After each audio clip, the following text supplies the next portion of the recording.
This is the latest news, summary of global geopolitics. Please like and write your comments, they are very important to us. Kiev on the night of May 3 made an attempt to strike at Putin's residence with the help of a UAV. Kiev on Wednesday night tried to launch a drone strike on the Kremlin residence of Vladimir Putin, the presidential administration reported. 2 unmanned aerial vehicles were aimed at the Kremlin. As a result of timely actions taken by the military and special services with the use of radar warfare systems, the devices were disabled, the publication says. As a result of the attack, no one was injured. The state of emergency did not affect the work schedule of the head of state, who was absent from the Kremlin at the time of the attack. Russia regards the attack on the residence of President Vladimir Putin as a planned terrorist action, and an attempt on the head of state, the Kremlin's press service reported. We regard these actions as a planned terrorist action and an attempt on the President of the Russian Federation, carried out on the eve of Victory Day, the parade on May 9, at which the presence of foreign guests is also planned, they said. The press service stressed that Moscow reserves the right to take retaliatory measures against such actions of the Kiev regime.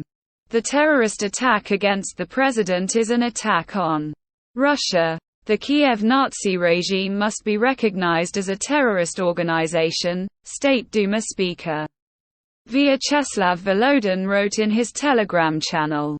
He noted that there can be no negotiations with the regime of Vladimir Zelensky, and promised to demand the use of weapons that can stop and destroy the Kiev terrorist regime. At the same time, Volodin put Zelensky himself on a par with other international terrorists.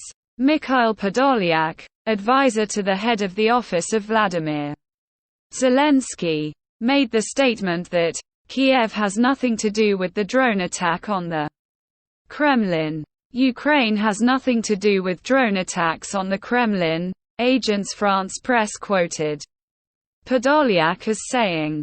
Zelensky himself, during a press conference in Helsinki, also refused to acknowledge Ukraine's responsibility for the Kremlin's attempted attack. We are not attacking Putin or Moscow, we are fighting on our territory. We don't have enough weapons for that, we don't use them everywhere. We did not attack Putin, he said. Meanwhile, the advisor to the head of the Ministry of Internal Affairs of Ukraine Anton Gerashchenko, on April 24 published in his Telegram channel footage from a drone, allegedly flying between the Kremlin towers. He also claimed that the Kremlin has every chance to be in the affected area very soon. At the same time, as it turned out, Gerashchenko published an edited video of Air Pano, published on its YouTube channel in October 2015.